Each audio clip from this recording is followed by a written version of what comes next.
नमस्ते। आज के इस वेबिनार के लिए उपस्थित आप सभी आयुर्वेद प्रेमी वैद्य भाई और बहनों का मनपूर्वक हार्दिक आयुर्वेदिक स्वागत। फिर से वही स्नेह भरा प्रश्न, आप सब कैसे हो?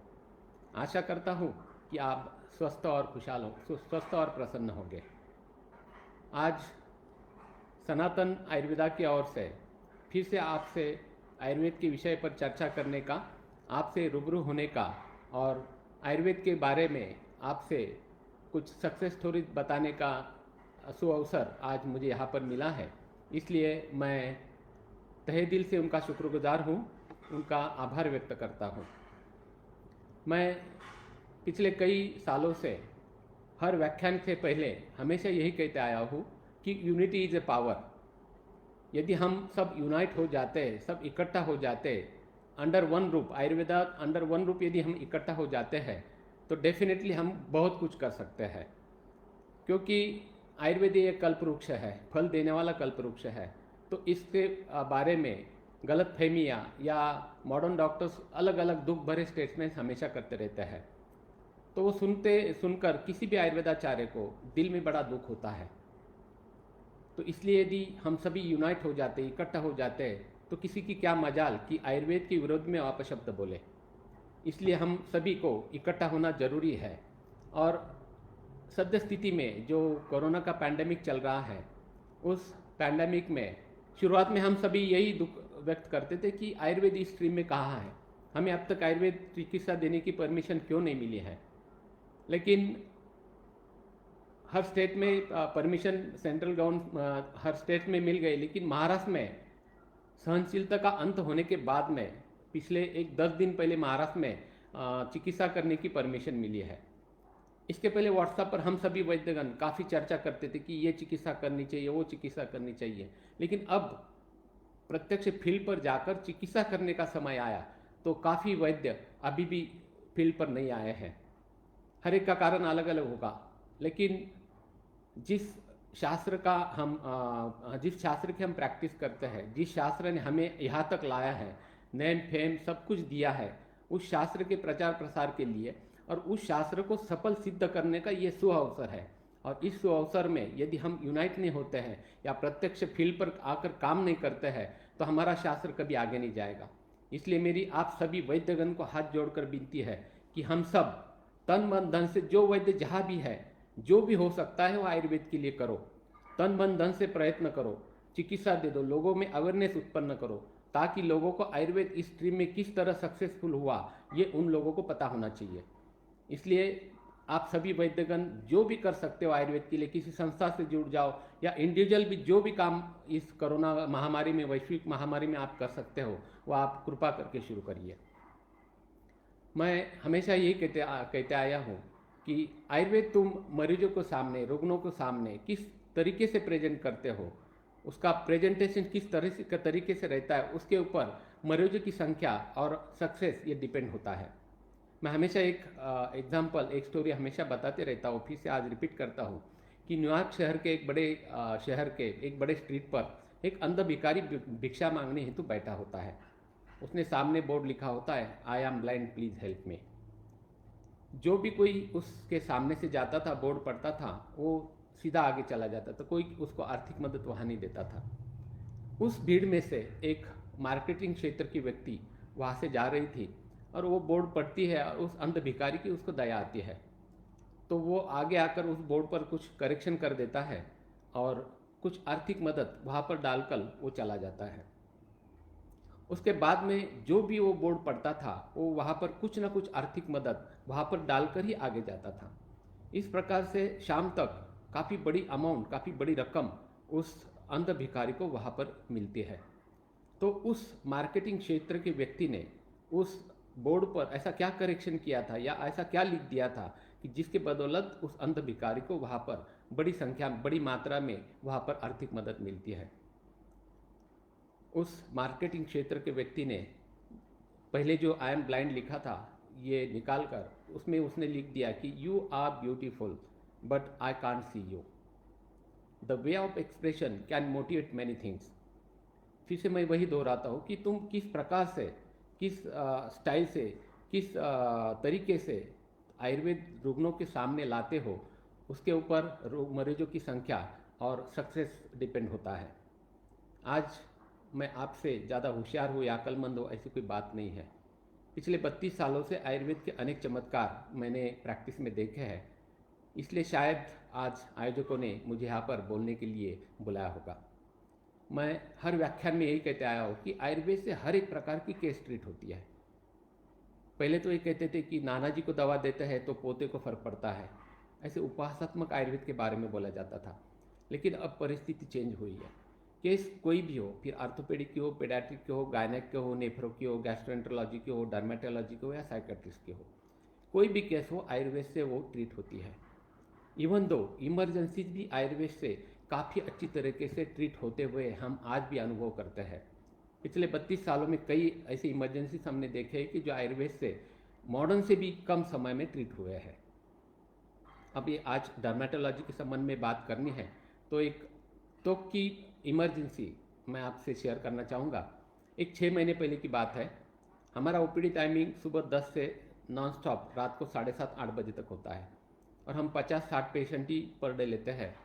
तो शाम को आखिरी पेशेंट होने के बाद मेरे सामने एक डर्मेटोलॉजिस्ट है और कॉमन पैसेज है मेरे इस तरफ और उनकी उस तरफ।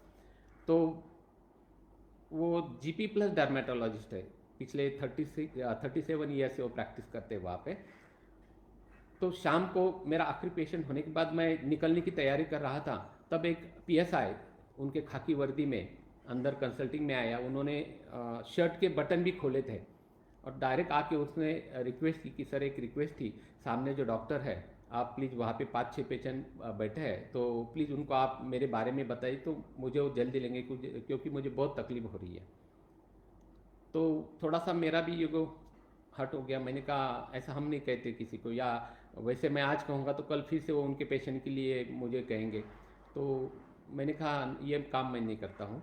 लेकिन मैंने ये पूछा कि आपको क्या हुआ है, तो उन्होंने कहा कि उन्होंने शर्ट खोल के दिखाया कि ये देखो मुझे नागिन बोलते मराठी में और मॉडर्न साइंस में उसको हर्पीज जोस्टर बोलते हैं। तो उसको हर्पीज हुआ था और पूरा चेस्ट राइट साइड उसकी पूरी ब्लिस्टर्स आए थे और रेडनेस था और उसको काफ़ी दर्द होता होगा, ये शक्ल से ही पता चलता था। तो मैंने कहा कब से, तो उन्होंने कहा 15 दिन हो गए और 15 दिन मैंने वहाँ पर भी येवला में ट्रीटमेंट ली लेकिन मुझे कुछ फ़ायदा नहीं हुआ है, तो इसलिए मैं इनका नाम सुन के आया हूँ। तो मैंने कहा वो भी कहा तुमको अलग से दवा देने वाले, यदि तुम कल सुबह तक ठीक हो जाओगे तो चलेगा क्या? तो उन्होंने पूछा कैसे क्या होगा? मैंने कहा हम आयुर्वेद ट्रीटमेंट देते। तो वो बोले चलेगा, मुझे ठीक होना है। तो इमीडिएट ब्लड प्रेशर देख के मैंने एक स्टूडेंट को कहा कि जुगुलर क्यूबाइटल रक्तमोक्षण कर लो राइट साइड से, और उसको रक्तपाचक वटी कैशोर गुगुल और रक्त पित्तग्न योग उसे दे दिया और शतदल घृत में प्रवाल भस्म मिलाकर वो एक्सटर्नल एप्लीकेशन के लिए उसे दे दिया और रक्तमोक्षण को करते करते मैं घर आ गया। आपको आश्चर्य होगा कि 15 मिनट के बाद में उसका जब जा रहा था तो उसका फ़ोन आया कि सर जैसे खून निकला मेरा दर्द अब नहीं के बराबर है। और दूसरे दिन मॉर्निंग में फिर से उसने आभार व्यक्त करने के लिए फ़ोन किया और फ़ोन कर कर उसने यही कहा कि सर आपने कल जो ट्रीटमेंट की और जिस आत्मविश्वास से आपने कहा था कि कल सुबह तक ठीक हो जाओगे, रियली आई एम सरप्राइज कि आयुर्वेद से इतना फास्ट रिजल्ट मिलता है, ये मैं पहली बार देख रहा हूँ और आप भी, मुझे कोई भी तकलीफ नहीं है। और जो भी ब्लिस्टर्स थे वो काफ़ी हद तक श्रिंक हो गए हैं और बाद में 6 दिन के बाद जब वो आया तो ही वॉज 100% क्योर। यानी आयुर्वेद से इमरजेंसी उसकी जो थी वो मॉडर्न से भी ट्रीटमेंट लेने से तुरंत होने वाली नहीं थी, जो रक्त मोक्षण से विद इन 10 मिनट्स उसके पेन्स गायब हो गए। तो ऐसे अनेक इमरजेंसी यदि हमारे पास पंचकर्म का असर है तो हम कर सकते हैं। मैं पिछले करीबन 4-5 सालों से ये भी हर व्याख्यान में कहते आया हूँ कि आयुर्वेद की हर फैकल्टी के दी बेस्ट रिजल्ट है। तो क्यों न हमारा हर एक फैकल्टी का स्पेशलाइज बने, क्यों न हमारा आयुर्वेदिक गायनेकोलॉजिस्ट बने, क्यों न हमारा आयुर्वेदिक पीडियाट्रिशियन बने, क्यों न हमारा आयुर्वेदिक साइकेट्रिस्ट बने, क्यों न हमारा आयुर्वेदिक नेफ्रोलॉजिस्ट बने, क्यों न हमारा आयुर्वेदिक रोमेटोलॉजिस्ट बने। दी बेस्ट रिजल्ट होते हैं। आज का सब्जेक्ट जो है आज है डर्मेटोलॉजी के त्वक विकार के बारे में बोलना है। तो मैं जितने भी बच्चे आते हैं उनको हमेशा कहता हूँ कि सामने डर्मेटोलॉजिस्ट है अपने, ऐसे तुम किसी भी जगह पे यदि डर्मेटोलॉजिस्ट बनना चाहते हो तो आयुर्वेद का स्टडी करो। जितना भी प्रैक्टिकल एक्सपीरियंस है, मेरे जैसे कई वैद्य है कि वो खुले मन से वो आपको देने के लिए तैयार है। मॉडर्न का भी स्टडी करो, और किसी भी मॉडर्न डर्मेटोलॉजिस्ट के सामने जगह देखकर वहाँ पर आयुर्वेदिक त्वचा विकार तज्ञ करके बोर्ड लगा के वहाँ पर प्रैक्टिस शुरू करो। मेरा दावा नहीं बल्कि गारंटी है कि आपको खाने के लिए भी समय नहीं मिलेगा। यानी उनके फेल्यूर पेशेंट भी यदि आपके पास आते हैं तो भी आपको खाने को टाइम नहीं मिलेगा, इतना पोटेंशियल आयुर्वेद में है। मॉडर्न में यदि इम्यूनोसप्रेसिव ड्रग बंद करते हैं या डेपकॉट जैसे स्टेरॉइड्स बंद करते हैं तो देने के लिए उनके पास कुछ भी नहीं है, और यह भी समय अनुसार सिद्ध होते जा रहा है। इसलिए the best Ayurveda dermatologist, the best Ayurvedic त्वचा विकार तज्ञ करके तुम प्रैक्टिस कर सकते हो।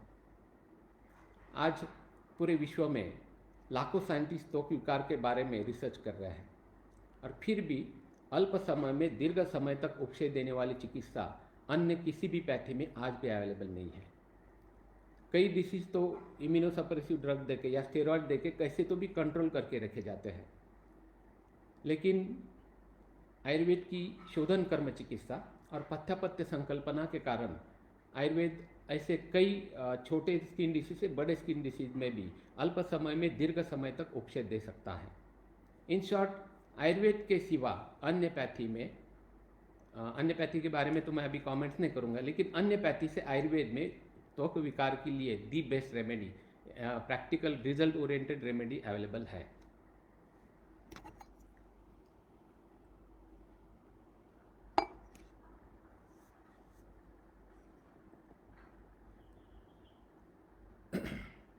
आयुर्वेद के पास पंचकर्म का शस्त्र है। हर एक त्वक विकार में वमन कर्म, रक्तमोक्षण, विरेचन और तक्रधारा या शिरोधारा, इसका काफ़ी अच्छा रोल हमने एक्सपीरियंस किया है।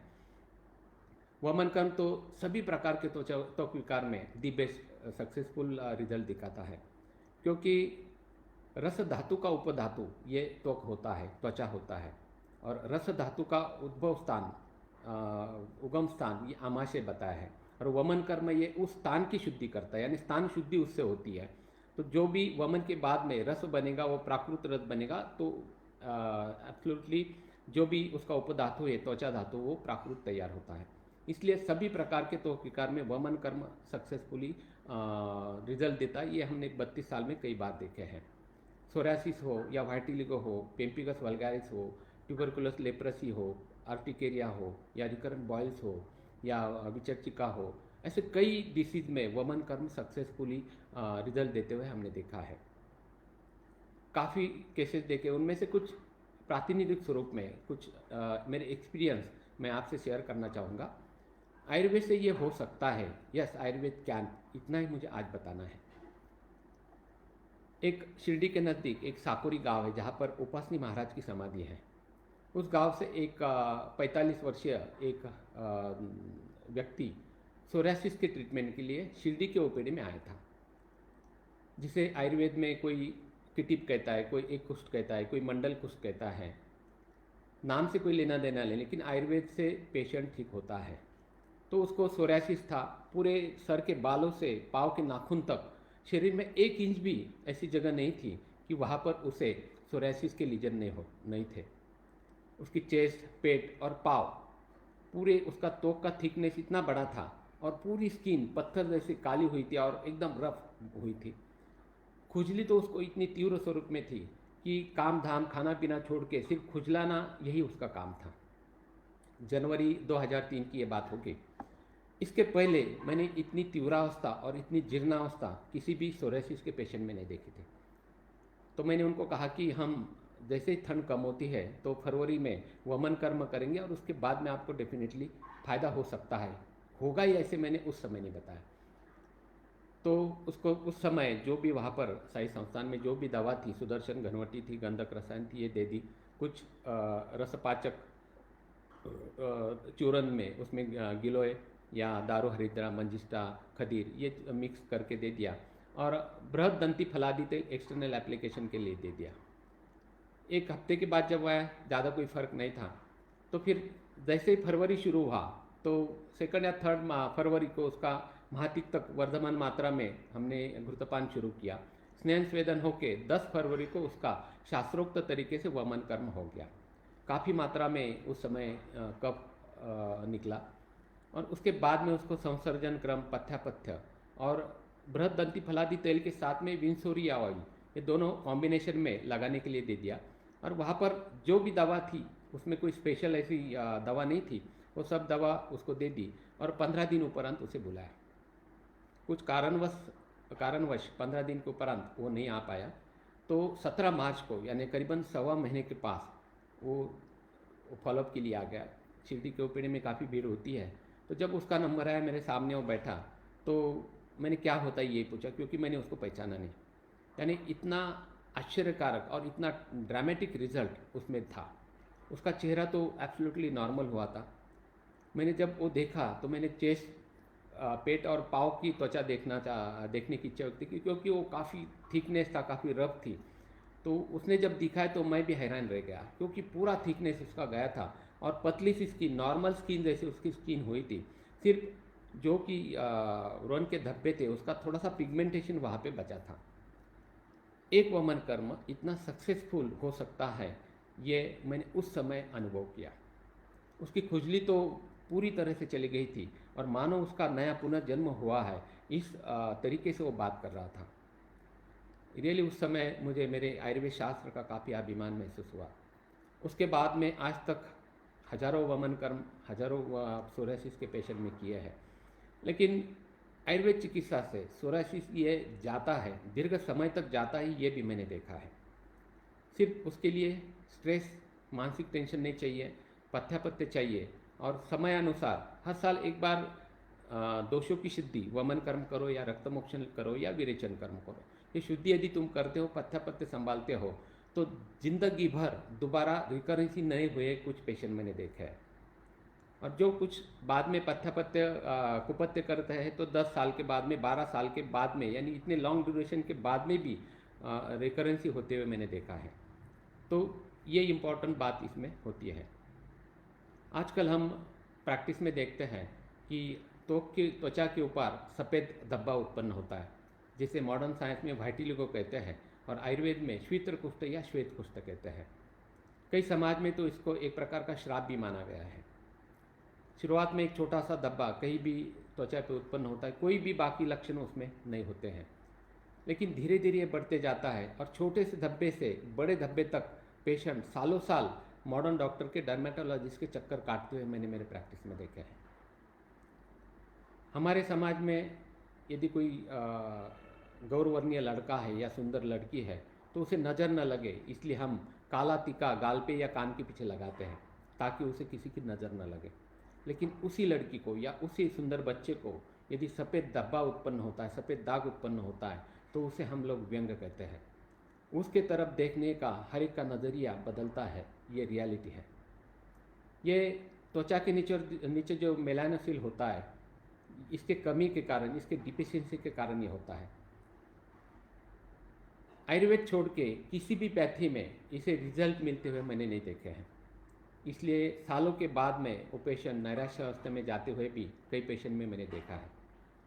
यदि वो पेशेंट लड़की हो या महिला हो तो उस पेशेंट के साथ साथ में पूरा परिवार ये डिप्रेशन में रहता है। लेकिन आयुर्वेद में इसका सक्सेसफुल रिजल्ट 100,000 से ज़्यादा पेशेंट में मैंने देखा है। आनुवंशिकता का भी इसमें पार्ट होता है। और जो लोग विरुद्धान्न शास्त्र में कहा है, जो केला और बनाना यानी केला और दूध जो इकट्ठा खाते, जिसमें मराठी में शिकरण कहते हैं, ये फ्रूट सलाद खाने वाले को स्वीट कुष्ठ होना ही होना है। जिनके हिस्ट्री में आनुवंशिकता नहीं है, कुल यदि स्वस्थ है, तो उनके हिस्ट्री में ये शिकरण यानी केला और दूध इकट्ठा खाया हुआ आपको पता चलेगा या मिलेगा। आयुर्वेद में यदि ओष्ठ के ऊपर श्वेत्र है, सफ़ेद दाग है, या कोई स्किन के ऊपर के बाल यदि सफ़ेद हुए हैं, तो उसको असाध्य कहा गया है। लेकिन ऐसे भी पेशेंट ठीक होते हैं, मैंने मेरे प्रैक्टिस में देखे हैं।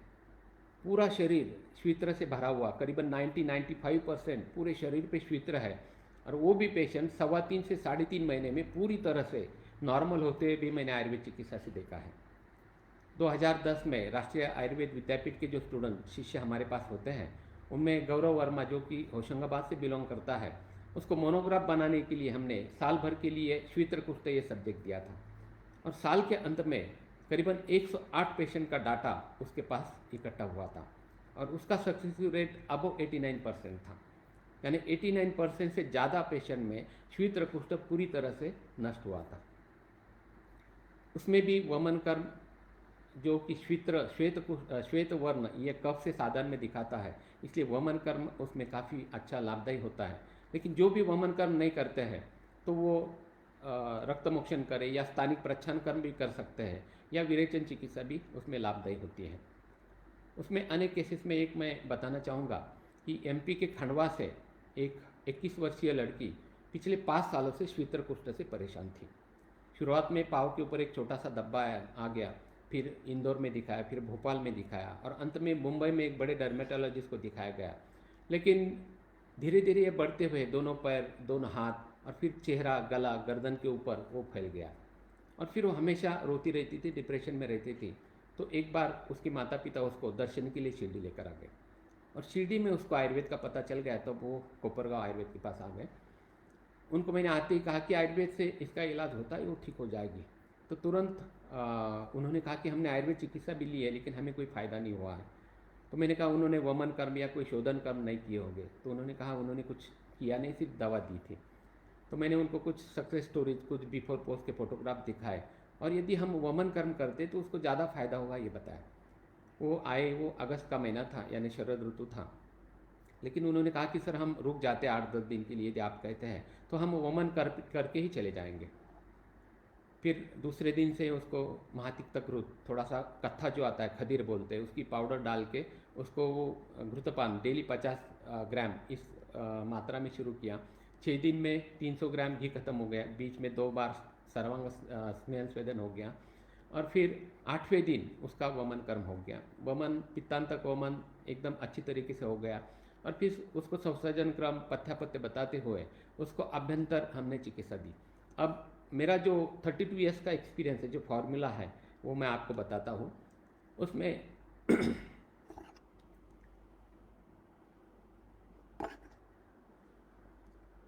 रसमाणिक्य सबसे मेन रसमाणिक्य होता है, अभ्रक, लोह और चूर्ण में बाउची, खदीर, मंजिष्ठा और विडंग, ये 4 इंपॉर्टेंट है। और फिर थोड़ा सा डोज बढ़ाने के लिए हरितक्की, एस्टिमोदो, अनंतमूर और आंवला चूर्ण ये तुम मिक्स कर सकते हो।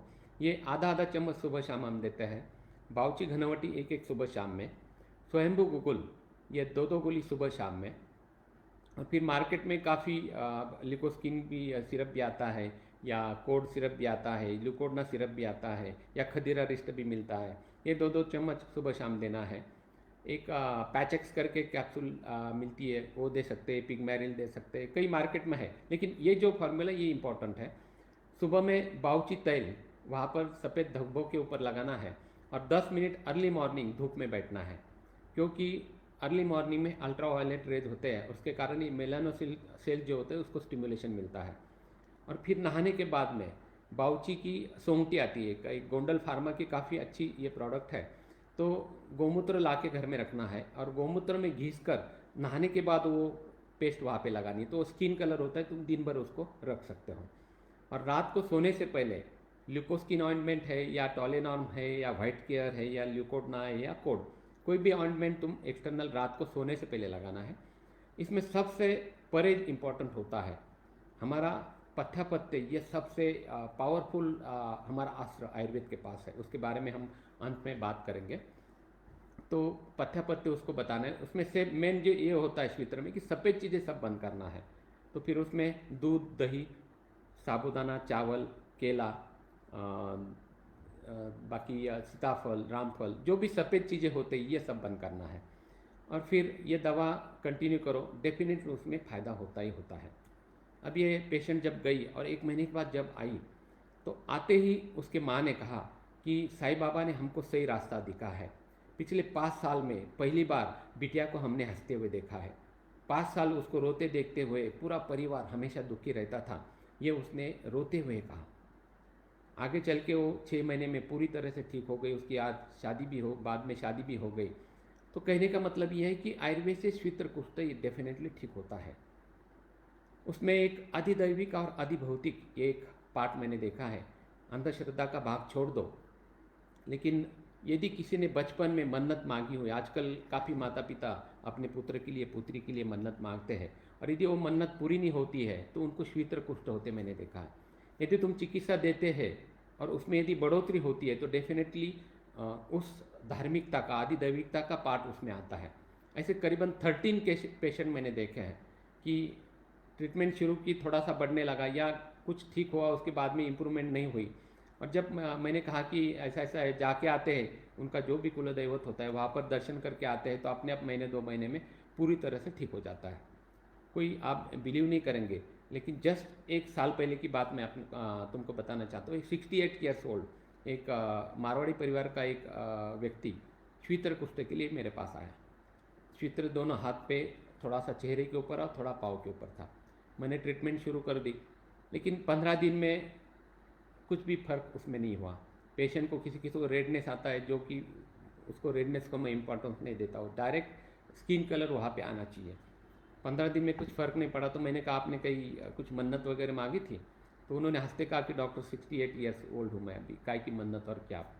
मैंने कहा आयुर्वेद में ये बताया हुआ है, और यदि 15 दिन में फ़र्क नहीं हुआ है तो डेफिनेटली वो कारण हो सकता है, आप याद कीजिए और फिर लगा तो बाद में चिकित्सा शुरू करते हैं। रात को 10:30 बजे उस व्यक्ति का मुझे फ़ोन आया और उसने कहा कि डॉक्टर आपका बराबर है, मेरी पिछले साल बाईपास सर्जरी हुई थी, और उस समय मैंने उनका एक सम्मेद शिखर जी बिहार में, उनका जैन जो समाज है, उनके एक मंदिर वहाँ पे है, सम्मत शिखर जी कहते हैं। तो मैंने उस समय कहा था कि यदि मैं ठीक होता हूँ, मेरी सर्जरी ठीक होती है, तो मैं आपके दर्शन को आऊँगा। तो मैंने कहा यही कारण है, आप होके आ जाओ। और उसके बाद में वो कब जाके आए मुझे पता नहीं, लेकिन कुछ महीने पहले ऐसे एक फंक्शन में मुझे मिले, और उत्सुकता से मैंने उनको पूछा, तो उन्होंने कहा सर आपका बराबर निकला। मैं वहाँ से दर्शन कर आने के बाद में एक 2-3 महीने में वो पूरी तरह से चला गया। तो ये भी एक पॉइंट नोट करने जैसे उसमें होता है। मैं स्वयं को पद्मा पदम सौभाग्यशाली समझता हूँ।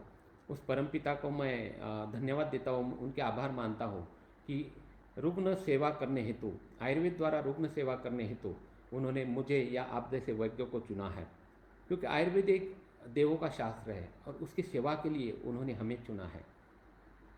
आजकल प्रैक्टिस में हम काफ़ी बड़े बड़े नाम वाले डिसीज देखते हैं। मेरा तो हमेशा यही कहना होता है कि जितना बड़ा नाम उतनी आसान चिकित्सा आयुर्वेद में उसकी होती है। वैसे ही एक कुष्ठ रोग, ट्यूबरकुलस लेप्रेसी, यदि कोई सुनता है तो इमीडिएट हमें थोड़ा सा भय लगने लगता है। या बाबा आमटे, जिन्होंने पूरी उनकी ज़िंदगी, अब उनके लड़के भी डॉक्टर प्रकाश आमटे, ये भी आजकल वही कुष्ठ रोगी पेशेंट का काम करते हैं। तो एक पूना के एक पेशेंट है, राजकीय परिवार से संबंध रखने वाले एक बड़े फैमिली के कर्ता मेन सूत्रधार व्यक्ति, 68 ईयर्स ओल्ड व्यक्ति, उनको त्वचा हुआ। शुरुआत में पाँव के ऊपर थोड़ा सा वैवर्ण्य उत्पन्न हुआ, उन्होंने उस तरफ ध्यान नहीं दिया। उसके बाद में वहाँ पर जख्म शुरू हो गए और वहाँ का सेंसेशन चला गया। तो फिर उन्होंने एक फेमस डर्मेटोलॉजिस्ट को दिखाया, और उस डर्मेटोलॉजिस्ट ने सभी प्रकार की इन्वेस्टिगेशंस करने के बाद में फिर उनको असाध्य कुष्ठ रोग, ट्यूबरकुलस लेप्रेसी, ये डायग्नोस किया। तब से आज तक, यानी करीबन 3 साल तक, जब आयुर्वेद के आने तक के 3 साल में वो बढ़ता ही चला गया। फिर दोनों पाँव पे, दोनों हाथ पे, और फिर चेहरे के ऊपर उनको पूरे धब्बे आ गए, उसमें से फाउल स्मेलिंग निकलता था, और दिखने में भी एकदम विद्रूप, जो बोलते विरूपता जो थी वो उनमें आ गई थी। डैप्सोन एक एंटी लेप्रेटिक ड्रग, और उसके साथ में कई ड्रग्स उनको चालू थे, लेकिन उनके पाँव की संवेदना भी चली गई थी। ठंडी के दिनों में पाँव सिकाई करते करते पाँव भी जल गए तो भी उनको पता नहीं चला, और स्पर्श ज्ञान नहीं था, इसलिए चप्पल भी पहन के वो सीधे से नहीं चल पाते थे। उनकी बहू और उनका बेटा उनको आयुर्वेद के पास लेकर आए। पूरा परिवार, पूरे घर वाले उनका अप्रत्यक्ष रूप से प्रयास कर रहे थे, उनको अवॉइड कर रहे थे, टाल रहे थे। उनके सगे छोटे भाई ने भी एक बार आकर मुझे कहा कि आप उनको किसी बड़े हॉस्पिटल में या बाबा आमटे के कुष्ठधाम में जाने की सलाह दे दो, क्योंकि उनके कारण घर में बाकी के लोगों को तकलीफ हो सकती है, उनको इन्फेक्शन हो सकता है। लेकिन उनकी जो बहू थी वो बेटी से भी ज़्यादा प्रामाणिक सेवा उनकी कर रही थी, और उसने एक ही कहा था कि सर, मैं मेरे ज़िंदगी में इनको घर से बाहर कभी नहीं जाने दूंगी।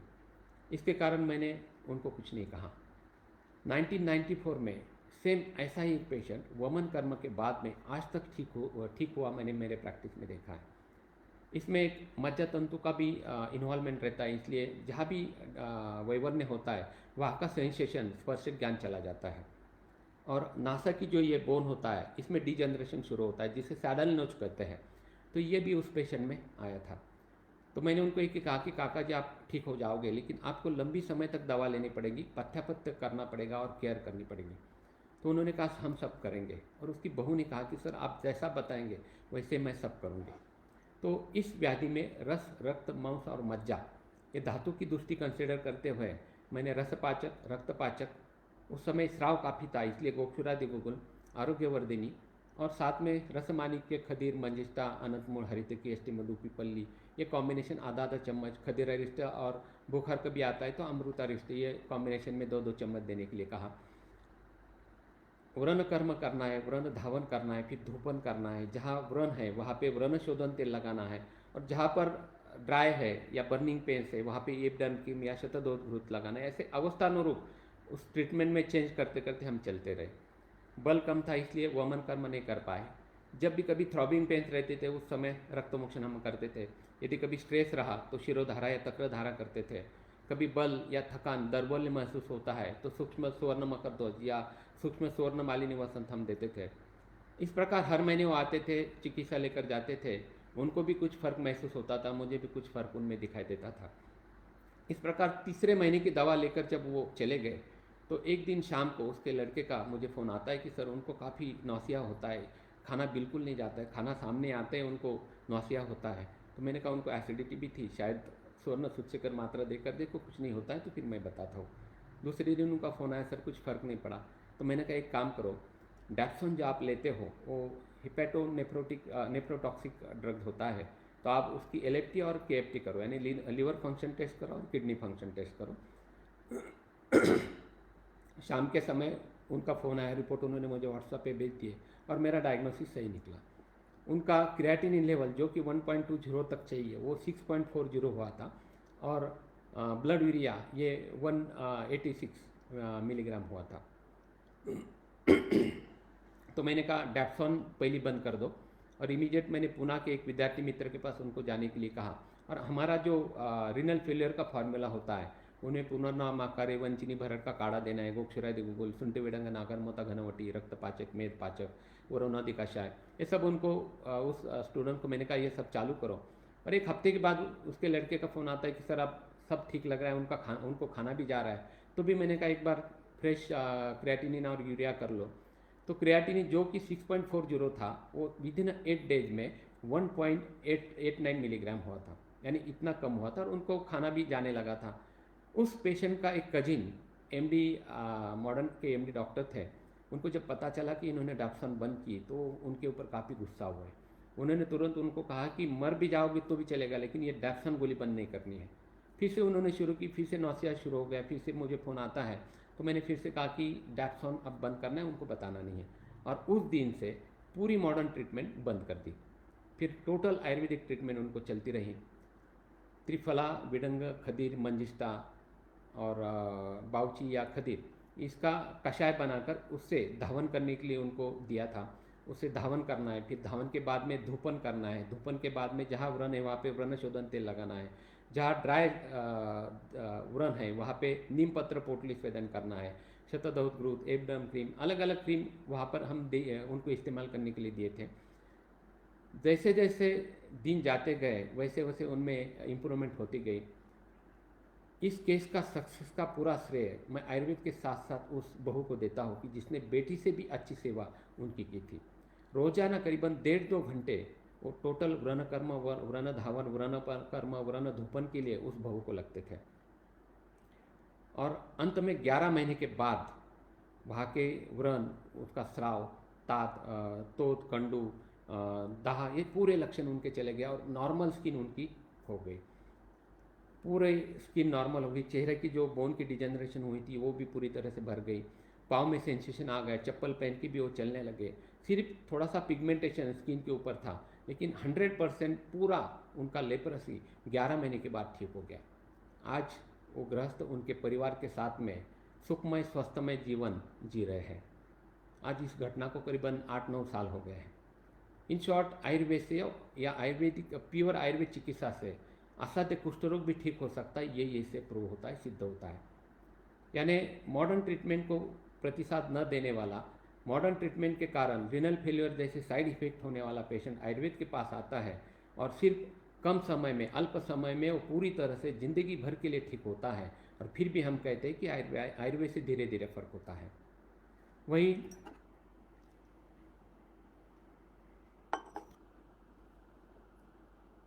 पेम्पिगस वल्गारिस, ये भी नाम आपने सुना होगा। ये भी एक ऑटोइम्यून डिसीज़ है। कोपरगांव के नज़दीक एक चांदे खसरा गांव है, यहाँ के एक 47 ईयर्स ओल्ड एक मुस्लिम पेशेंट पिछले 3 सालों से पेम्पिगस वल्गारिस से पीड़ित था और 3 सालों से उसको एजोरॉन और डेपकॉट जैसी इम्यूनोसप्रेसिव ड्रग चालू थे। उसमें लक्षण में थोड़ी सी जस्ट कंट्रोल करके रखा था, लेकिन वो पेशेंट जब आयुर्वेद के पास आया तो सिर्फ लुंगी पहन के आया था, यानी कोई कपड़े भी वो ढंग से नहीं पहन सकता था, क्योंकि पूरा चेस्ट, पेट, पीठ के ऊपर, दोनों पैर और दोनों हाथ पूरी तरह से अल्सरेशन, ऐसे ऊन थी, उनमें से फाउल स्मेलिंग आता था और सिक्रीशन कंटिन्यू रहता था। वो पेशेंट जब भी अस्पताल में आता था तो वो जाने के बाद में पूरा अस्पताल में एयर फ्रेशनर हमको स्प्रे करने पड़ते थे, यानी इतना उसका स्मेल आता था। वो भी जब आया, उसको भी बल कम था, इसलिए वमन कर्म हम नहीं कर पाए।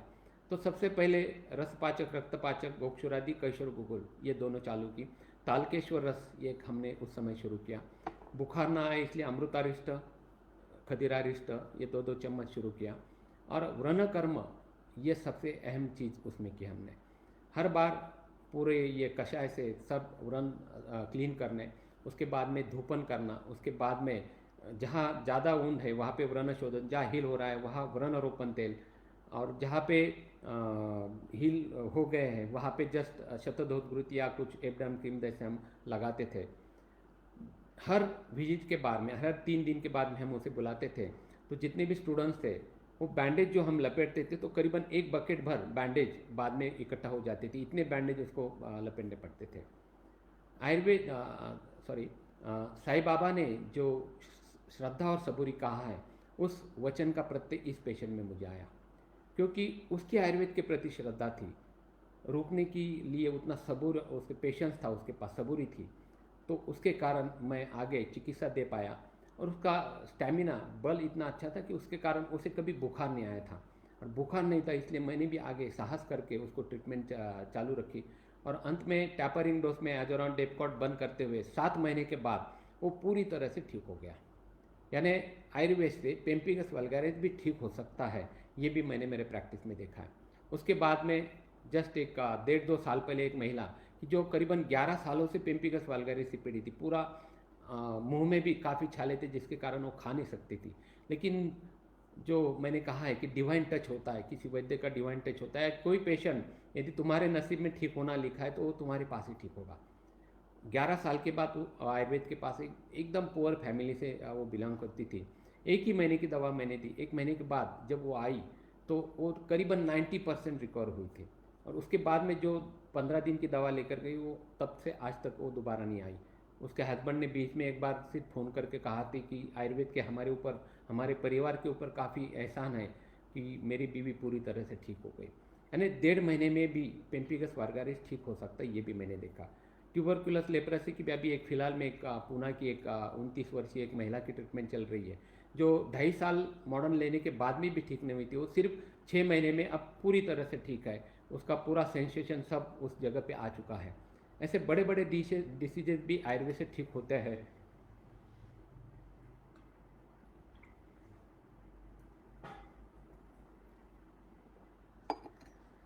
काफ़ी बार पेशेंट आके पूछते हैं कि त्वचा रोग के लिए आयुर्वेद में कोई उपाय है क्या, या त्वचा रोग के लिए आयुर्वेद में कोई ट्रीटमेंट, या आयुर्वेद से त्वचा रोग ठीक होता है क्या।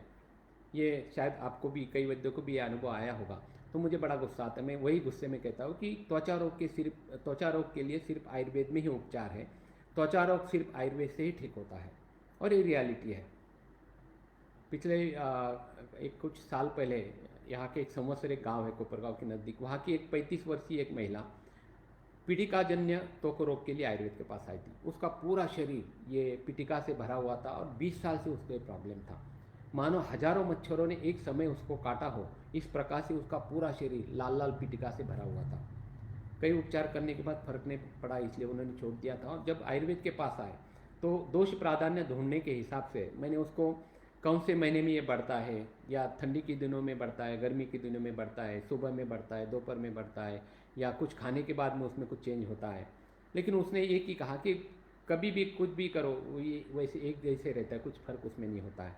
लेकिन जाते जाते उसने एक ही कहा कि सर यदि मैं धूप में जाती हूँ तो वो थोड़ा सा फुंसियाँ फूक जाती है। तो मैंने ये पित्त का ये एक लक्षण के ऊपर निदान किया और उसको मैंने महातिक्त घृत वर्धमान मात्रा में 1 चम्मच, 2 चम्मच, 3 चम्मच, 4 चम्मच, 5 चम्मच, 6 चम्मच और 7वें दिन विरेचन देने के हिसाब से उसको वर्धमान मात्रा में महातिक्त घृत दे दिया।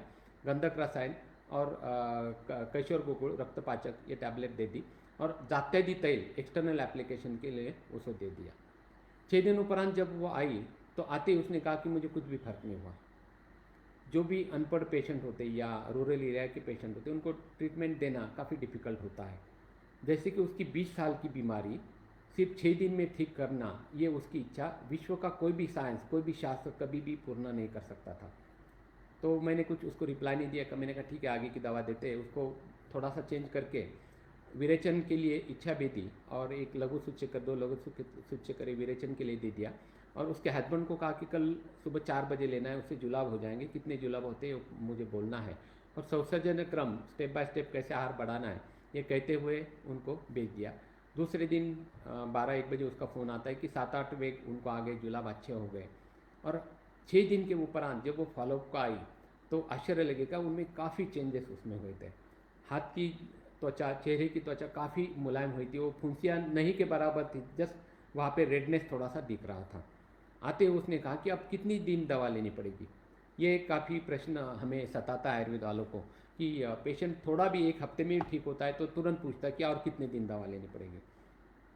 मैंने कहा रक्तमोक्षण करते, उसका रक्तमोक्षण हमने फिर से कर दिया। और यही चिकित्सा जात्यादि घृत के बजाय गैरिक जो आता है, गेरो कहते हैं, तो गैरिक शतधौत में मिला के गैरिक घृत उसको एक्सटर्नल एप्लीकेशन के लिए दिया और 6 दिन के उपरांत फिर से उसको बुलाया। रक्तमोक्षण कितना इफेक्टिव होता है ये किसी भी अज्ञानी के ध्यान में आ जाए, इतना ड्रामेटिक चेंज उसमें हुआ था। उसके पूरे शरीर के फुंसियाँ पूरी तरह से गायब हुई थी और वहाँ का पिगमेंटेशन भी पूरी तरह से चला गया था। यानी उस महिला का 20 साल पुराना चर्म रोग, 20 साल पुराना त्वक विकार सिर्फ 3 हफ्ते में आयुर्वेद से चला गया था। तब जाके कहीं उसने कहा कि हाँ अब थोड़ा सा फर्क पड़ा है। उसका ये कहना भी मुझे गुस्सा देने वाला था क्योंकि ये अनपढ़ थी, इसलिए उसको उस बीमारी का कोई इम्पोर्टेंस नहीं था। यदि ये बीमारी किसी सिटी के किसी एजुकेटेड पर्सन के साथ में होती और उसको ये रिजल्ट मिलता तो वो पेशेंट आयुर्वेद प्रचार प्रसार कार्य के लिए और मेरे खुद की प्रैक्टिस बढ़ने के लिए, प्रोग्रेस के लिए काफ़ी हेल्पफुल हो सकता था। ऐसे ही एक बड़ौदा की एक महिला जो कि ट्रांसफ़र होकर नासिक में आई थी, वो भी पिटिका दिखाने के लिए रुग्णालय में आ गई। पिछले 13 सालों से उसके पूरे शरीर पे बड़े बड़े फुंसियाँ आती थी। पहले फुंसी तैयार होना, उसमें फिर स्राव क्रिएट होता था और रप्चर होकर वहाँ पे ऊन बनती थी और काफ़ी दाह और काफ़ी खुजली उसको वहाँ पर होती थी। हिस्ट्री में पता चला कि 13 साल पहले उसको एक एंटीबायोटिक की रिएक्शन आ गई, उसके बाद में फिर ये शुरू हुआ। तब से आज तक वो कंटिन्यू असाइक्लोविर जो एंटीवायरल ड्रग है मॉडर्न का, ये लेती थी। उसे ठीक तो नहीं होता था लेकिन साइकोलॉजिकली उसे लगता था कि उसे कंट्रोल हो रहा है, उसे लक्षण थोड़ा सा कम लग रहा है। जब ट्रांसफ़र होके वो आए तो देखा उसकी पित्त प्रकृति, आहार विहार ये सब देखा, साथ में उसको आम्ल पित्त भी था, पित्त शिरोशूल था, चिड़चिड़ थी, निद्रानाश थी, तो ये सब लक्षण पित्त प्रकोप जन्य थे। तो मैंने रक्तमोक्षण और विरेचन ये करना तय कर लिया और उसको महातिक्त घृत 1-1 चमचा शुरू किया और साथ में सारेवादी वटी, कैशोर गोकुल और लघु सूच्यकर 2-2 गोली शुरू किया और शतधौत घृत एक्सटर्नल लगाने के लिए दे दिया। 6 दिन में उसका अम्ल पित्त कम हुआ, उसके कारण जलन कम हो गई, उसके कारण पित्त शिरोशूल उसका बंद हो गया। तो उसको काफ़ी विश्वास आ गया कि मैं इससे ठीक हो जाऊँगी। तो फिर 6 दिन में इमीडिएट वो फॉलोअप के लिए आ गई। आने के बाद हमने रक्तमोक्षण उसका करवा लिया पहले और रक्तमोक्षण के बाद में यही चिकित्सा दे दी और विरेचन का योग दे दिया कि ये घी खत्म होने के बाद में 10वें या 12वें दिन तक ये खत्म हो जाएगा, तब विरेचन ले लेना। फिर से जब 6 दिन के बाद वो फॉलोअप को आई तो वो 100% पूरी तरह से रिकवर हुई थी। उसका 13 साल की बीमारी सिर्फ 13 दिन में आयुर्वेद से ठीक हुई थी। ये हमारे आयुर्वेद शास्त्र का चमत्कार था।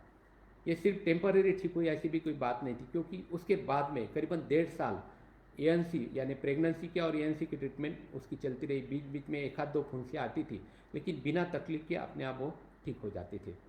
उसके हस्बैंड अजोस्पर्मिक थे, तब तक मुझे भी अजोस्पर्मिया में कभी रिजल्ट नहीं मिले थे। लेकिन किसी का नसीब कैसे होता है कि ये पेशेंट में सिर्फ 3 महीने में उसका काउंट 0 से 3 मिलियन हुआ, फिर और 2 महीने में 9 मिलियन हुआ। फिर हमने कहा कि हम आईयूआई करते हैं, मैंने आईयूआई उसका किया और फॉर्चुनेटली फर्स्ट मंथ में कंसीव होकर पूरी एनसी आयुर्वेद से हो गई और एक सुंदर पुत्र को उसने जन्म दिया। यानी ईश्वर देता है तो छप्पर फाड़ के देता है, ऐसे कहने को आयुर्वेद ने उनको मजबूर किया। आयुर्वेद के कारण उनको ये कहना पड़ा कि ईश्वर ने मुझे जो भी दिया, मेरी 13 साल की तो बीमारी भी गई, आम्ल पित्त, जलन, शिरशूल, मेरी मानसिक टेंशन, और साथ में मुझे एक सुंदर पुत्र भी प्राप्त हुआ। तो ये सब हमारे सुंदर आयुर्वेद शास्त्र का कमाल होता है। काफ़ी बार हम देखते हैं कि हर्पीज, जिसे हम विसर्प कहते हैं, हर्पीज जोस्टर के भी मॉडर्न साइंस में, यदि पहले एचआईवी के पेशेंट काफ़ी मिलते थे तो उनमें रोग प्रतिकार शक्ति कम होने के कारण, इम्यूनिटी कम होने के कारण काफ़ी हर्पीज जोस्टर के पेशेंट मिलते थे। लेकिन आजकल एचआईवी नहीं भी होगा तो इम्यूनिटी कम होने के कारण हर्पीज के पेशेंट प्रैक्टिस में दिखाई देते हैं। तो हर्पीज जोस्टर या स्थानानुसार हर्पीज सिंप्लेक्स है, हर्पीज ऑप्थेल्मिकस है, हर्पीज वजाइनलिस, ऐसे अलग अलग उसके टाइप्स भी मॉडर्न शास्त्र में बताए हैं। उनके लिए असाइक्लोवीर या हाई डोज में देते हैं, या असाइक्लोवीर का ही ऑइंटमेंट मॉडर्न डॉक्टर्स लगाने के लिए देते हैं। शुरुआत में थोड़े से फुंसियाँ चेस्ट पे या जो लीजन अफेक्टेड है वहाँ पे आता है। इसमें एक मज्जा तंतु का भी, उस जंतु संसर्ग मज्जा तंतु को भी होता है, इसलिए स्थानिक लोकल इरिटेशन होता है।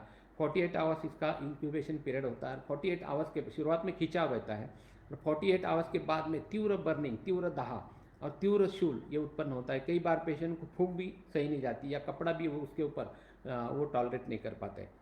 मॉडर्न से ठीक होने में करीबन महीना 1.5 महीने लगते हैं और ज़िंदगी भर उसे वो न्यूरोलॉजिक पेन्स उस बीमारी की याद दिलाते रहते हैं। लेकिन आयुर्वेद से ऐसे पेशेंट 2-3 दिन में या 6 दिन में पूरी तरह से ठीक होते हैं, मैंने देखे, जो कि मैंने इमरजेंसी केस में शुरुआत में कहा है। आयुर्वेद में इसे विसर्प कहा गया है। और आयुर्वेद की चिकित्सा की विशेषता यह है कि दोबारा उस पेशेंट को न्यूरोलॉजिक पेन्स वहाँ पर ज़िंदगी में दोबारा कहीं नहीं होते, यानी 100% पेशेंट उसमें ठीक हो जाता है। मैंने रक्तमोक्षण के व्याख्यान के बारे में एक पेशेंट का मैंने हर्पीज ऑप्थेल्मिकस की केस मैंने बताई थी। सेम वैसे एक पेशेंट एक 2-3 साल पहले आई थी, उसको भी हर्पीज ऑप्थेल्मिकस, पूरे आँख में रेडनेस, कानों में भी सुनने में कम देने लगा था, मुंह दांत भी थोड़े हिलने लगे थे और पूरी त्वचा लाल ब्लैकिश कलर की हुई थी। सिर्फ जुगुलर एक रक्तमोक्षण, कैशोरकुकुल, रक्तपाचक कोटि, शतदोष घृत में प्रवाल भस्म लगाने के लिए दे दिया। सेकंड थर्ड डे से उसके पेन्स काफ़ी कम होने लगे और विदिन 15 to 16 डेज में वो पेशेंट पूरी तरह से ठीक हो गई। यानी आयुर्वेद से इतना फास्ट रिजल्ट मिलता है, ये तुम यदि रक्तमोक्षण करते हो या कोई पंचकर्म करते हो तो इससे यह प्रूव होता है। एक दुख की बात यह है कि स्किन के पेशेंट ज़्यादातर डायरेक्ट आयुर्वेद के पास नहीं आते, पहले स्किन स्पेशलिस्ट के पास जाते हैं और उसके बाद में आयुर्वेद के पास आते हैं। तो धीरे धीरे ये बदलाव आते जा रहा है, इसलिए हमारे यदि आयुर्वेदिक डर्मेटोलॉजिस्ट बनते हैं तो हो सकता है कि वो पेशेंट डायरेक्ट आयुर्वेदिक डर्मेटोलॉजिस्ट के पास, त्वक विकार तज्ञ के पास में भी डायरेक्ट आ सकते हैं। कई बार ऐसे कोई लड़की हो या कोई स्त्री हो, उनकी स्किन एकदम गौरवर्णी होती है, एकदम थीन होती है, पतली होती है कि उनके कैपिलरीज भी दिखते हैं। ऐश्वर्या राय को तुम यदि देखा होगा तो ऐश्वर्या राय के पूरे कैपिलरीज वेन्स सब एकदम क्लियर दिखते हैं। तो ऐसी पित्त प्रकृति की महिला या पित्त प्रकृति की लड़की यदि कुपत्य करती है, उष्ण तीक्ष्ण आहार विहार करती है, अचार खाती है, नमकीन खाती है, फास्ट फूड खाती है या दही खाती है, तो उसको डेफिनेटली पित्त प्रकोप होता है और उसके कारण रक्त दूषी होकर चेहरे के ऊपर फुंसियाँ उत्पन्न होने लगती है या पीठ के ऊपर फुंसियाँ उत्पन्न होती है। किसी किसी को बड़े बड़े बॉयल, जिनको हम विदृति कहते हैं, इस प्रकार से बड़े बड़े बॉयल उत्पन्न होते हैं। तो ऐसे केसेस में यदि हम निदान परिवर्जन करते हैं और रक्तमोक्षण करते हैं तो रक्तमोक्षण के बाद में ये इमीडिएट जाते हुए तुमको दिखाई देता है। और निदान परिवर्जन हो जाने के बाद यदि वो पथ्य कंटिन्यू रखती है तो धब्बे भी पूरी तरह से चले जाते हैं।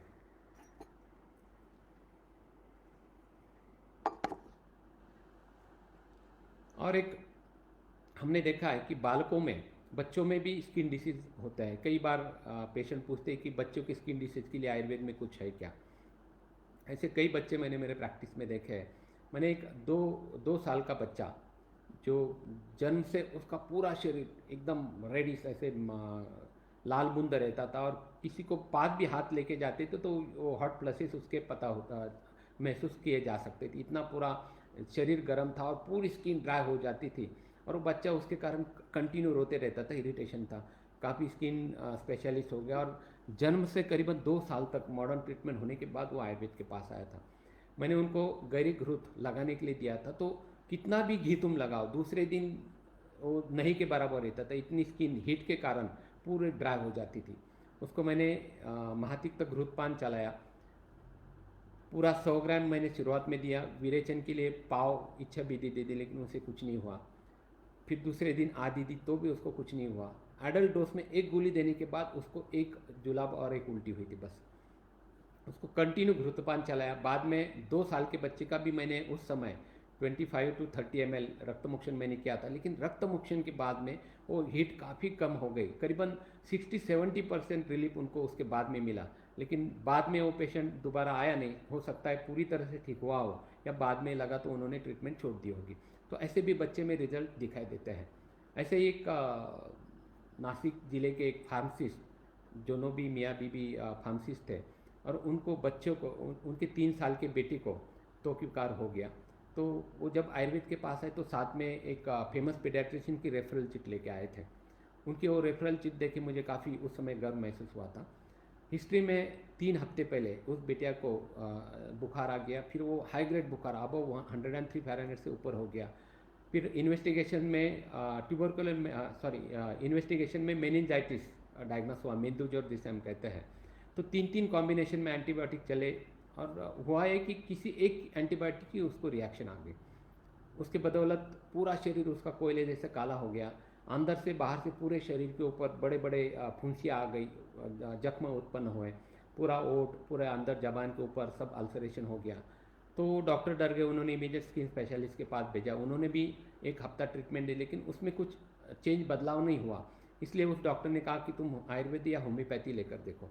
तो फिर उन्होंने आयुर्वेद प्रेफर किया, वो आयुर्वेद के पास आ गए। तो वो बच्ची कंटिन्यू रोती थी, या क्योंकि अल्सरेशन के कारण खा नहीं पाती थी, इसलिए बुखार भी उसको रहता था, 99-100 तक बुखार रहता था, और कंटिन्यू रोना, इरिटेबिलिटी के कारण उसकी माँ भी, उसका वो दुख देखकर वो माँ भी रोती रहती थी। एक्चुअली 3 साल की बच्ची दवा खाने के कारण काफ़ी डरी हुई थी, मॉडर्न दवा से डरी हुई थी, और इतने छोटे उम्र में इतनी भयावह स्थिति में उसको चिकित्सा देना, ट्रीटमेंट देना एक काफ़ी चैलेंजिंग काम था। लेकिन मुझे खुशी इस बात की थी कि मॉडर्न डॉक्टर से आयुर्वेद के पास ये ट्रीटमेंट के लिए आई है।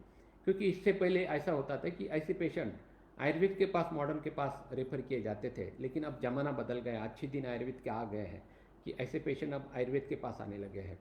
तो उसको 6 त्रिभुवन कीर्ति, चंद्रकला 12, गंधक रसायन थोड़ा सा, एष्टि मधु, गिले सत्व, सीतोपला, अनंतमोल, हरितकी, ये कॉम्बिनेशन छोटी सूक्ष्म मात्रा में, छोटी मात्रा में बना के उसे दे दिया। औदुंबरा वाले में मिला के उसको चाटन लेने के लिए कहा, और बुखार के लिए अमृतारिष्ट, छोटी बच्ची थी तो भी 2-2 चम्मच 2 बार मैंने लेने के लिए कहा। शतदहग्रुत, जहाँ भी अल्सरेशन है वहाँ पे दिन में 3-4 बार लगाते जाओ, ट्रीटमेंट भी दिन में 3 बार देते जाओ, ऐसे उनको कहा। और 4 दिन के बाद में तुरंत बुलाया, क्योंकि परिस्थिति ज़्यादा थी, सीरियस थी, बुखार भी था, इसलिए मैंने 3-4 दिन में फॉलोअप को बुलाया।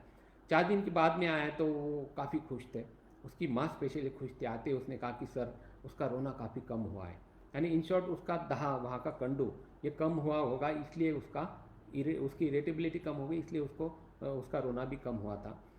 बुखार में गया था उसका, क्योंकि अग्निवर्धन हुआ था। अग्निवर्धन होने के बाद में उसका बुखार चला गया था, और उसको खाने की इच्छा होती होगी, इसलिए वो कोई बिस्कुट या चॉकलेट वो हाथ में पकड़ के रखती थी। थोड़ा खाती थी, लेकिन हाथ में लेने की इच्छा कम से कम उसमें उत्पन्न हुई थी। फिर वही चिकित्सा आगे चलती रही। 6 दिन के बाद में फिर से उस पीडियाट्रिशियन के बाद में पास में मैंने उनको भेजा, एक बार उनको दिखा के आ जाओ।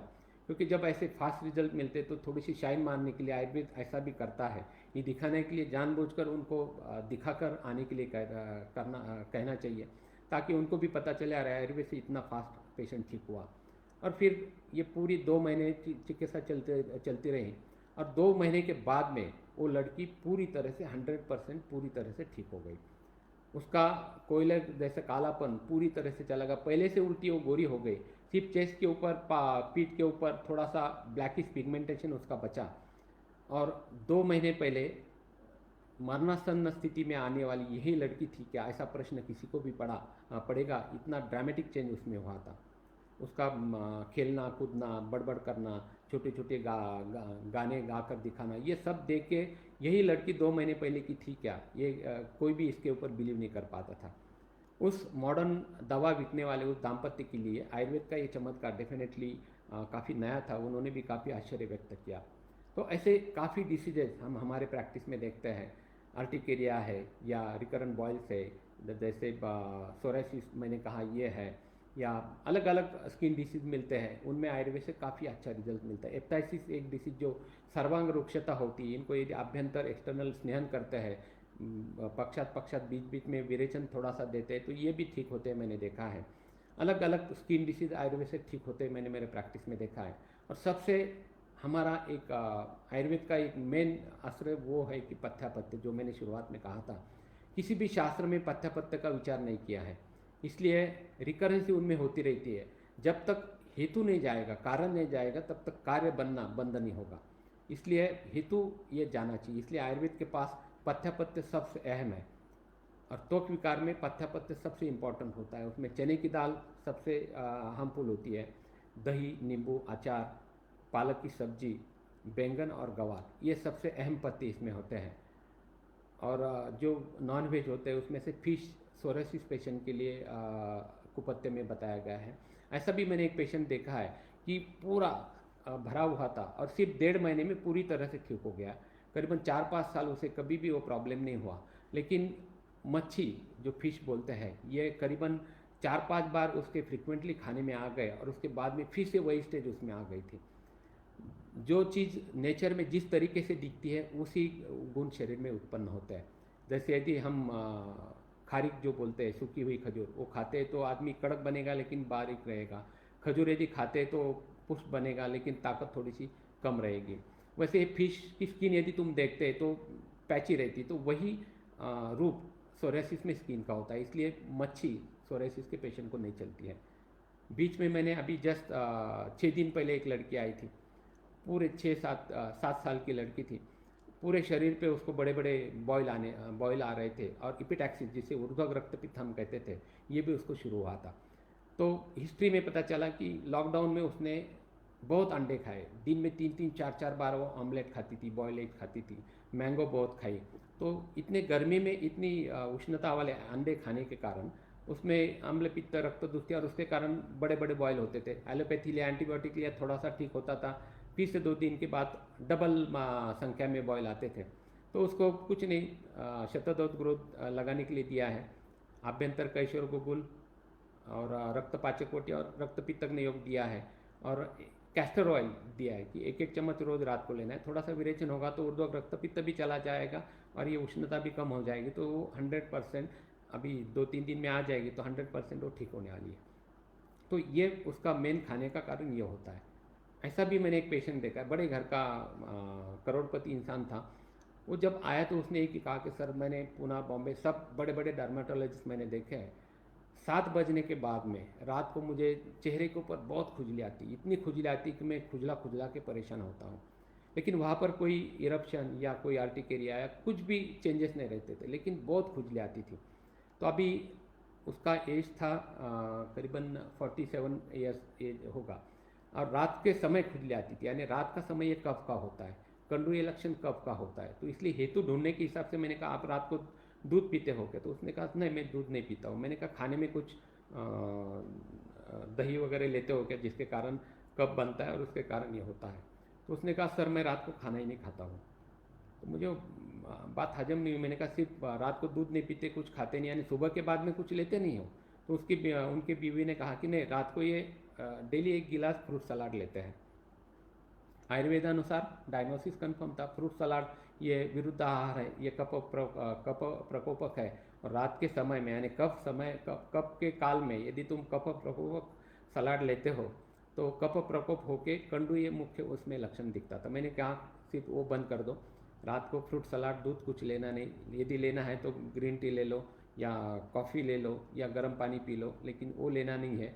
और सिंपल करण तेल रात को लगाने के लिए दिया। 6 दिन के बाद में वो जस्ट बताने के लिए आए, डॉक्टर आपने जादू कर दी। उस दिन से दोबारा मुझे खुजली नहीं आई।